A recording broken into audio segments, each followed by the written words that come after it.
हमें आगे जन्म मरण के दुख में नहीं फंसना, मुझे इसी जन्म में श्यामाजू के चरणों में पहुंचना है, जीते जी पहुंचना है। एक तरफ प्रभु की तरफ चलने का निश्चय और दूसरी तरफ जितनी भी क्रियाएं हैं वो सब अपने प्रभु के लिए। पूरा हो गया। यही सब शास्त्रों का सार है। चाहे जितना पढ़ लो, चाहे जितना सुन लो, सबका सार यही, इतना ही सार है। उपासक को जैसी पवित्रता इस बात से प्राप्त होती है, मुझे इसी जन्म में श्यामाजू के चरणों में पहुंचना है, जीते जी पहुंचना है। ये निश्चय, ये हृदय का निश्चय होता है। अब इस बड़ी बात के आगे कोई बात टिकेगी नहीं। अगर ये बात आ गई, सब बातें फेल हो जाएंगी। ये बात की बात है। अगर ये बात आ गई तो अब कोई बात तुम्हें परास्त नहीं कर सकती। जहां राधा चरणारविंद की प्राप्ति की बात आई, वहां कोई बाधा प्रवेश ही नहीं कर सकती। एक तरफ प्रभु की तरफ चलने का निश्चय और दूसरी तरफ जितनी भी क्रियाएं हैं वो सब अपने प्रभु के लिए। पूरा हो गया।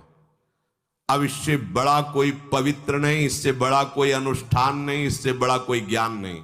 समझ लो, हमें श्री जी से मिलना है, हमें सुखी होना है, ऐसा मान लो।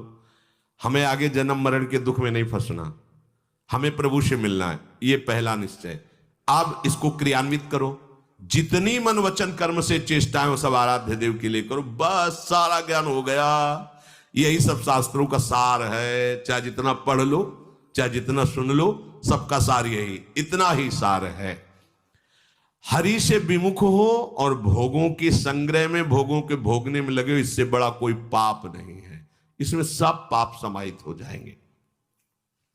जिनका लक्ष्य केवल प्रभु है वो सब सुकृतिवान है। सुकृति ना भगवान ने कहा।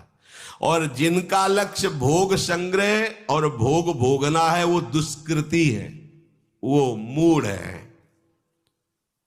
प्रभु के लक्ष्य में एक महान बात यह कि पुराने जितने पाप और पाप के संस्कारों सब भस्म हो जाते हैं। ये देखो बड़ी खास बात। कोई और अनुष्ठान करने की जरूरत नहीं। कृच्छ व्रत, चंद्रायण व्रत, ये सब बड़े से बड़े शास्त्रों में प्रायश्चित वर्णन है। जिसने लक्ष्य कर लिया मुझे भगवत प्राप्ति करनी है, ये अंदर का निश्चय पूर्व के पाप और पाप वासनाओं को भस्म कर देता है। ये किसी तीर्थ में ताकत नहीं, ये तीर्थ में ताकत नहीं। बहुत जब बिल्कुल सांगोपांग तीर्थ का सेवन करोगे तो पाप नष्ट होगा, पाप वासना नहीं। लेकिन हरिचरणारविंद की प्राप्ति का निश्चय पूर्व पाप और पाप की वासना को भी भस्म कर देता है। उसके हृदय में स्वयं भगवान विराजमान होकर आगे पाप नहीं होने देते। यदि चूक हो जाती है तो उसको कोई अन्य आश्रय, अन्य प्रायश्चित करने की जरूरत नहीं। भगवान हृदय में बैठकर सब पवित्र कर देते हैं। विकर्म यच्चोत्पतितम कथंचित धुनोति सर्वम हृदय सन्नविष्टा। भगवान स्वयं कह रहे, मैं उसके हृदय में बैठ करके स्वयं अब संचालन करता हूं। अगर कहीं उसका देहाभिमान जरा सा बकाया स्फुरित हुआ, कोई चूक हो गई, तो मैं हृदय में उसके बैठा हूं। इसलिए धुनोति सर्वम हृदय सन्निविष्टा, मैं धोकर सब बहा देता हूं उसकी अपवित्रता को। यह है भगवदाश्रय।